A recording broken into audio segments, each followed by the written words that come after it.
தமிழ்நாடு அரசினுடைய சமூக நலத்துறை கீழே ஒருங்கிணைந்த சேவை மையம் ஒன் ஸ்டாப் சென்டரில் காலியாக இருக்கக்கூடிய மூத்த ஆலோசகர், தகவல் தொழில்நுட்ப பணியாளர், வழக்கு பணியாளர் போன்ற வேகன்சிஸ்க்கான ரெக்ரூட்மெண்ட் நோட்டீஸ் வெளியிட்டிருக்காங்க.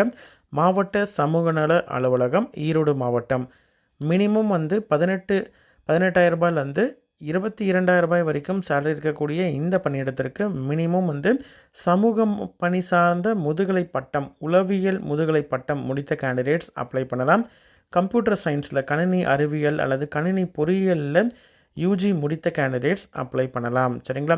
இதற்கான அப்ளிகேஷனில் என்னென்ன டீட்டெயில்ஸ் கேட்டிருக்கிறாங்க, எப்படி ஃபில் பண்ணணும், என்னென்ன டாக்குமெண்ட்ஸ்லாம் அப்ளிகேஷன் கூட இணைத்து அனுப்பணும் அப்படின்ற complete detail video, related video லிங்க்கில் கொடுத்துருக்கேன். இன்ட்ரெஸ்டட் கேண்டிடேட் அதை பார்த்து தெரிஞ்சுக்கிட்டு அப்ளை பண்ணலாம். அப்ளை பண்ணுறதுக்கான கடைசி நாள் 19/11/2025.